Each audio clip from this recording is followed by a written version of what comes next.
নমস্কার বন্ধুরা, অন্তি রান্নাঘরে সবাইকে স্বাগত।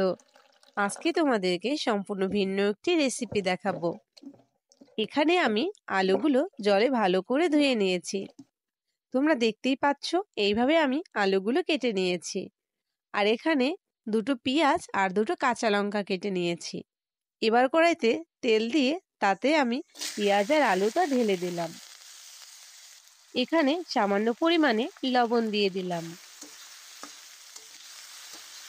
এটাকে এবার ভালো করে ভেজে নেব।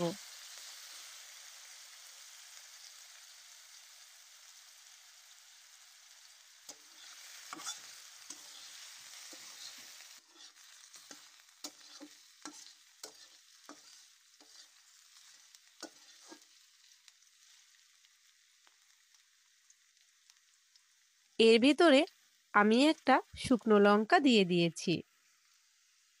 এবার এটাকে আমি 2 মিনিটের মতো ভাজি করে নেব।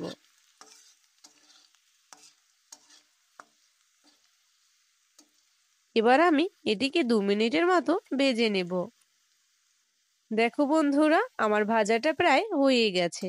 এবার আমি এগুলোকে একটা সাইড করে রাখলাম।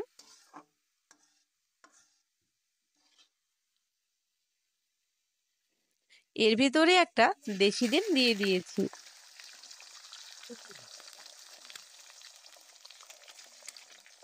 তোমরা চাইলে এখানে ফার্মের ডিমও ব্যবহার করতে পারো। এবার আলু আর পেঁয়াজের সাথে ডিমটাকে ভালো করে মিশিয়ে নেব। তারপরে 2 মিনিটের মতো এটাকে ভেজে নেব।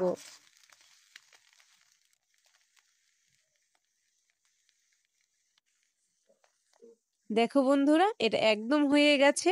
এবার আমি একটি পাত্রে নামিয়ে নেব। ডিম আর আলু দিয়ে এরকম যদি একটি খাবার রান্না করা হয়, তাহলে 1 প্লেট ভাত নিমেষেই শেষ করা যাবে। তো দেখা হচ্ছে পরবর্তী ভিডিওতে। এরকম মজার মজার রেসিপি পেতে আমার চ্যানেলটির সাথেই থেকো। টাটা সবাইকে।